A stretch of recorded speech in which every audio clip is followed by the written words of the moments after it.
Welcome back.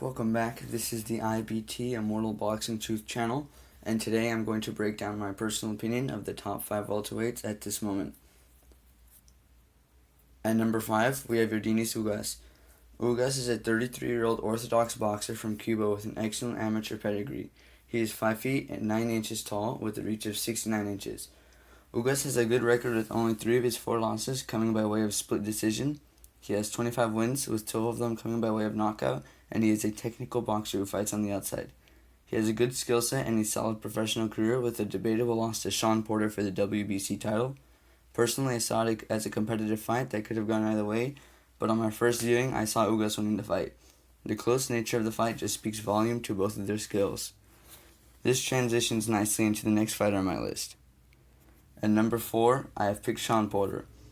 Porter is a 32-year-old Orthodox-style boxer who measures at 5 feet 7 inches, and he has a reach of 69.5 inches. Porter also boasts an impressive amateur career. As an amateur, Porter competed mostly as a middleweight and compiled an astounding amateur record of 276-14.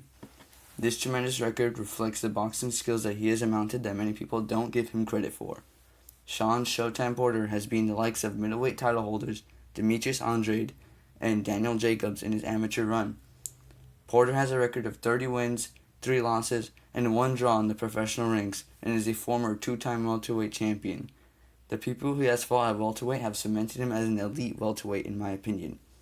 Some of the notable fighters he has faced in his 11-year-long career include experienced veteran Julio Diaz, Devon Alexander, Paulie Malignaggi, Kell Brook, Adrian Brunner, Keith Thurman, Andre Berto, Danny Garcia, Dini Lewis, and Errol Spence Jr. Porter's losses have all come from competitive championship fights where he makes valid room for controversy and a valid argument for him to win them. Porter's willingness to scrap with any given welterweight is why I rank him at number 4. Next on the list, we have a future Hall of Famer and an all-time great. At number 3, we have Manny Pacquiao. Pacquiao is a 5 foot and 5.5 inches tall, and he has a 67-inch reach. He hails from the Philippines and fights in the southpaw stance. Pacquiao's resume is too long and impressive to thoroughly cover in this video, but I will go over what he has accomplished since his defeat to Mayweather in 2015. Manny had a relatively brief amateur career, holding a record of 60-4. His professional record is a legendary 62, 7 losses, and 2 draws, with wins in multiple bouts over many fellow legends and Hall of Famers over his long career. Pacquiao is an A-Division champion who currently holds the Super WBA welterweight title.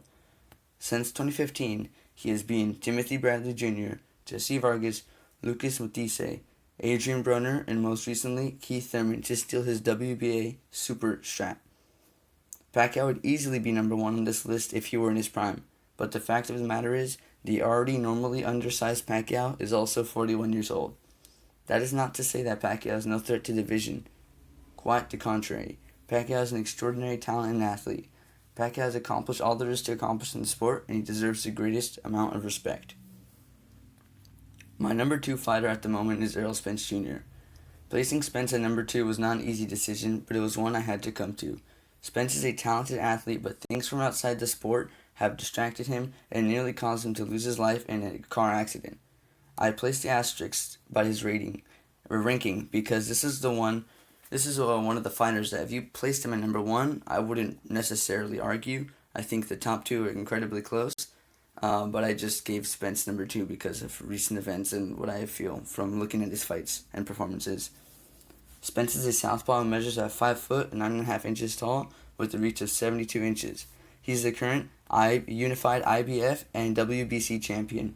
Errol Spence is what many would consider the current generation of welterweight elite. As an amateur, he was a 3-time consecutive U.S. national champ from 2009 to 2011. He was also the Golden Gloves champion in 2009 and the runner-up in 2010. He was also a U.S. National Pal champion in 2010 and a U.S. Olympian. Spence has a professional record of 26-0 with 21 knockouts and wins over notable fighters such as Chris Algieri, Kell Brook, Lamont Peterson, Mikey Garcia, and Shawn Porter. He may not have the deepest resume at welterweight, but he has defeated some of the division's best competition and the sport's bigger stars. Spence is big for his weight class and is known for being an elite body puncher as well as having legitimate knockout power. He ranks at number 2 due to his accomplishments at the weight and the skills he's exhibited in the ring. And finally, for the top of our welterweight list, I have placed Terence "Bud" Crawford. Crawford is 5 foot tall, with 5 foot 8 inches tall, and has a large wingspan of 74 inches. Crawford is a southpaw fighter with good switch hitting abilities, as well as the current WBO title holder at welterweight. Crawford ranks highly on my list, not due to his resume at welterweight necessarily, but more due to his total body of work. He has an amateur record of 58-12 at lightweight, with wins over future world champions Mikey Garcia and Danny Garcia. He was the 2006 National PAL Champion, the 2006 Blue and Gold National Champion, and the 2007 Pan American Games Box-Off Champion. Crawford is an exceptional talent, and he's a three-division champion who has been undisputed as a champion at the 140-pound division when he held the WBC, Super WBA, WBO, and the IBF title all simultaneously. For this same reason, he is held in many people's top 3 pound-for-pound lists. Since moving up to welterweight, he has knocked out all of his opponents and called out his fellow champs at 147 for unification. Due to Crawford's fast hand speed, punching power, counter-punching abilities, combined with his accomplishments in the sport, I rank Crawford as the best current welterweight. Leave a like if you enjoyed and comment any thoughts or opinions. Shoutouts to the IBFP, 1-2 Kid, D. Jefferson from Speak Your Mind Sports Talk, the UGC Boxing Channel, and Unbiased and Biased Boxing Talk. See me later today on El Jefe's live stream debating JFL, the Danny Garcia fan. Peace out, everyone.